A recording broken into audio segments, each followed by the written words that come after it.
সড়ক দুর্ঘটনা রোধে সচেতনতামূলক কর্মসূচির আয়োজন করা হয়।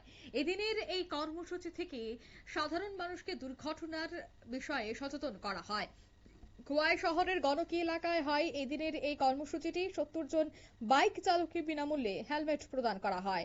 রাজ্যে প্রতিদিন যেভাবে যান দুর্ঘটনা ঘটছে তাতে বহু লোকের মৃত্যু হচ্ছে। বিশেষ করে দ্বিচক্রী যান দেশ সবচেয়ে বেশি লোকের মৃত্যুর ঘটনা সামনে আছে। এই দ্বিচক্রী যান দুর্ঘটনা রোধ করা এবং চালকের জীবন রক্ষার বৃদ্ধির জন্য আজ খোয়াই গণকি এলাকায় একটি বেসরকারি মোটরসাইকেল শোরুমের উদ্যোগে বড় সুরক্ষা নিয়ে একটি সচেতনতা শিবির এবং বিনামূল্যে হেলমেট প্রদানের ব্যবস্থা করা হয়।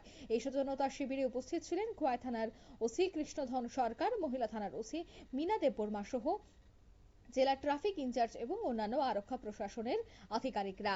এই সচেতনতা শিবিরে দ্বিচক্রী যান দুর্ঘটনা রোধ করার জন্য হেলমেট ব্যবহার করা, নিয়ন্ত্রণে রাখা ইত্যাদি বিষয়গুলির উপর গুরুত্ব দিয়ে আলোচনা করা হয়। এই বিষয়ে খোয়াই মহিলা থানার ওসি মিনা দেববর্মা কি বলছেন শোনাবো। যে কর্মসূচি প্লাস হেলমেট ডিস্ট্রিবিউশনের যে প্রোগ্রামটা আজকে সায়ন টিভিএস শোরুম যে করেছেন, সত্যিকারই প্রশংসনীয়। তো আমি এজ এ পুলিশ প্রশাসন হিসাবে বলবো যে এই প্রোগ্রামের যাতে আমাদের ভবিষ্যতে কোনো দিন দরকারই না পড়ে, আমি চাই এরকম যাতে দিন আসুক এবং সমাজের সবাই যাতে জনসাধারণ যাতে সচেতন হয়।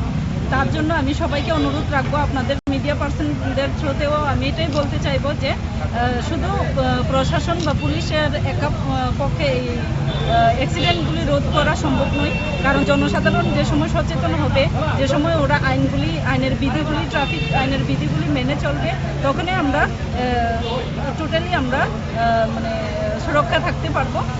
এটা বলতে চাই। Thank you. আপনারা শুনলেন, অর্থাৎ এদিন কিন্তু তিনি আলোচনা করেন যে দুর্ঘটনা রোধ করতে সাধারণ মানুষকে কি কোন কোন বিষয়গুলি মাথায় রাখতে হবে এবং কি কি সচেতনতা অবলম্বন করতে হবে।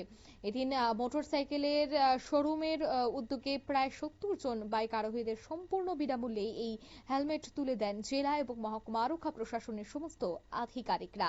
গতি নিয়ন্ত্রণে রাখা সহ বেশ কিছু বিষয়ের উপর গুরুত্ব আরোপ করা হয়। নিয়ে নিচ্ছি ছোট একটি বিজ্ঞাপন বিরতি, সঙ্গে থাকুন।